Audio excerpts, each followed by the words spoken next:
You know, we've heard that the pandemic is leading to a panicdemic, and you can understand that. We've never seen anything like this before. We've never been asked to shelter in place before.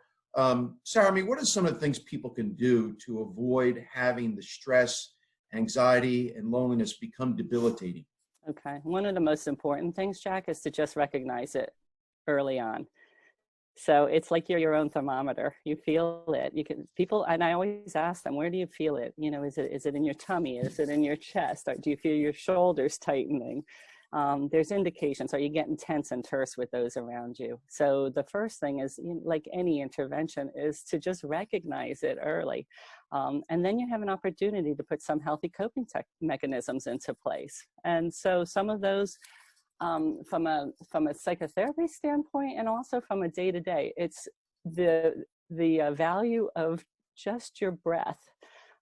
Just the knowledge that you walk around every day breathing, and that this is a tool that if you think about it and recognize, it can help you. Just take a minute. You might notice that you're breathing more shallowly. So instead, it's just like, take a breath, take a deep breath, feel that breath, not just in your chest, but down into your belly, into your abdomen. You know, 3 good breaths can really help to just tell your system that it's okay. It's okay. It's okay. Calm. It's a relaxation technique. There's all other kinds that you can take advantage of through apps, through practice on your own. There's yoga, there's mindfulness, there's meditation, there's visualization, easy access. A lot of apps, even advertising now. There's Calm that's out there. There's Breathe. There's all kinds that are out there that people can tune in and use. Other things that are really important, I know you're going to talk about this, is staying connected. It's not just staying connected, but staying connected in a way that means something to you. You know, just seeing your face on the other side of the Zoom, Jack, with your brightness and your smile, and right, you know, even do you see run that, into you that more often, laughter? Sarah. Pardon me?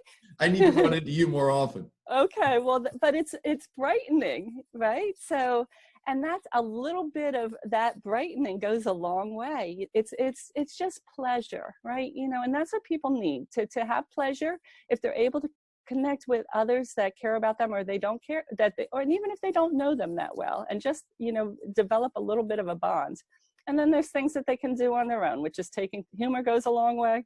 Humor goes a long way, you know, laughter, and just reading, music, walking in nature. I can't say enough about those 2 things together. And I see you nodding. So well, you know, it's so funny you say what you say, because my wife and I mean, our 24-year-old lives in Baltimore and she's working from home, sheltering in place. Our 23-year-old is with the U.S. Army up in Fort Drum, Waretown, New York. Our 21-year-old and 19-year-olds are home with us. The 21-year-old, the plant had closed down, and the 19-year-old Montclair State had shut down things for the semester.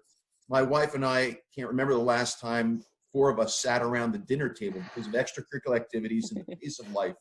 The 4 of us have sat down to dinner together now for 4 weeks straight, every night of the week. Wow. And we've taken great pleasure in it because we also love to cook and we also love to eat. Right. And I'm not ashamed to admit I put on 6 pounds since we put sheltering in place, despite working out. So it kind of gets into what my next question was going to be about preserving the mental health. You know, the do's and the don'ts. It sounds like there should be structure to each day. I mean, your colleague, Joe Scalia, was saying, don't watch too much of the news. And the other question I have is, how much does diet mean in terms of preserving the mental health? Right. Dr. Scalia hit the nail right on the head. You need to unplug and unwind. You need to limit your TV, your media, your cell phone, your tablet, your computer, all of it. Maybe 50, and I'll go as far as to prescribe 15 minutes a day, twice a day, to check in for information, rather than that ongoing, right? That ongoing.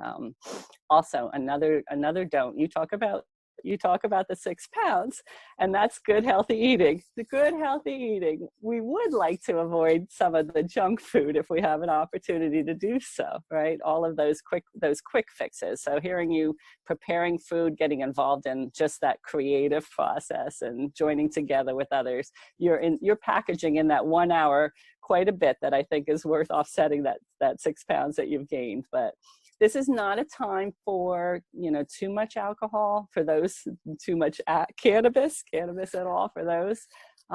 Caffeine, in the afternoon. These are things that you do want to watch.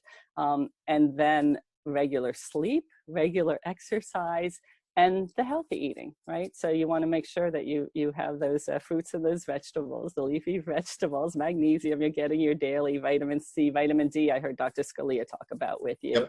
Yep. Exercise in and of itself, walking as much as you can do, 15 minutes, 20, an hour a day if you can get it, is as effective as an antidepressant and psychotherapy for some people. Very So good. it's the mood boost.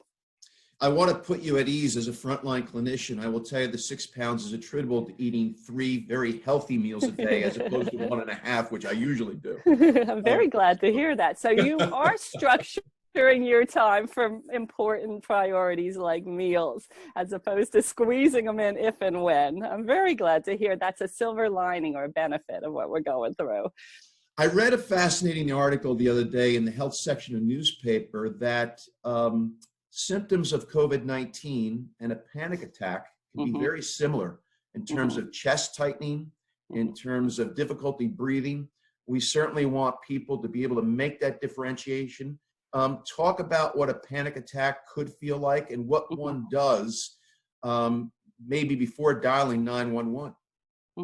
Yeah, I'm really glad that you asked this question, because people don't always know what they're experiencing when they come up. And even prior to the pandemic, 1 in 4 Americans there's statistics that 1 in 4 Americans will experience a panic attack. And it's, for many people, it inspires terror. They feel like they're being chased by a tiger. They feel like they're just about to walk into the street when a bus is coming by.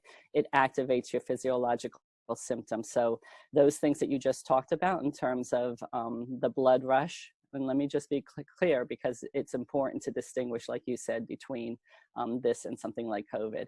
Panic attacks are going to come on suddenly. They're very short-lived. It's disabling. The anxiety that you get when you're experiencing one, it really is. It's disabling. The feelings are so uncomfortable of fear. But they typically will only last 15 to 20 minutes. Whereas COVID, it takes a few days. That's one very important thing to distinguish. It's not something that's coming on fast. It's taken a few days to emerge. That shortness of breath is usually accompanied by other symptoms. You're going to have fever and cough. Neither of those two things are associated with panic attacks. So that's very important for those that are monitoring their health and others' health. If you do find yourself experiencing a panic attack, I'd just like to throw out a couple of tips, if that's okay, about what to do. Yeah, is to really, we're going to go back to that breath, and that's where it's really important, so that you don't hyperventilate, that you start to just measure your breath and practice some full consistent breathing. Reassure yourself, identify that this is a panic attack, reassure yourself that you are safe. Just knowing that it's a panic attack that you're having can help some of the symptoms to dissipate. Another thing is if there's someone there with you, that person, if you're witnessing it, shouldn't tell you, just calm down, just calm down, just calm down. It's not effective. It doesn't work. More important would be to just let them know that you're there to help, to help support them in whatever way they need, whether that's space or whether that's support. Some people like their face held. So, you can talk it through, and then you yourself can do something to help ground yourself in the moment.